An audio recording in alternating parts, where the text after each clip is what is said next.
This is the Reporter's Notebook, hosted by Elaine Shane. Welcome to this entry in the DTN Reporter's Notebook. DTN Senior Ag Meteorologist Bryce Anderson joins us today as we look at what's happening with the weather for the next few months. First of all, what's happening in the Pacific? Well, Elaine, the Pacific Ocean has been sort of a real enigmatic feature as we finish out the last part of the year. The water temperatures for about the past 3 months have been at cooler levels, meaning that they have been in a La Niña temperature category.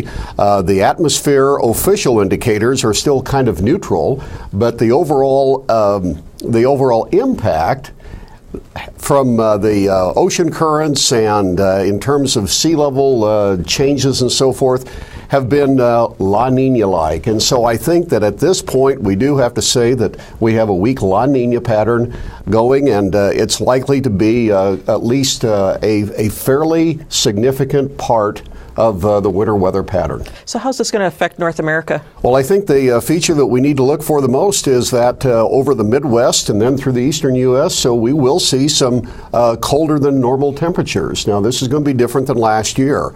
Along with that, there's the good possibility that the northern tier of states, the Northwest and the upper Midwest, will see above normal precipitation. We could also see that in the Great Lakes.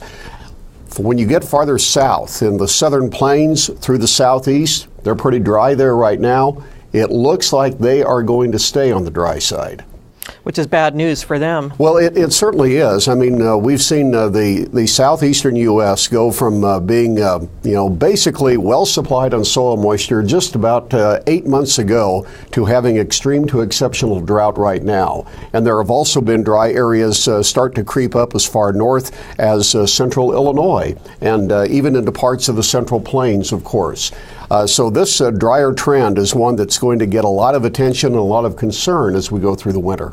So what are you seeing for South America in the next few months? I think in South America we're going to have some caution about Argentina and southern Brazil in particular, because those two areas do tend to be drier when La Niña is in effect. There's a very high correlation there.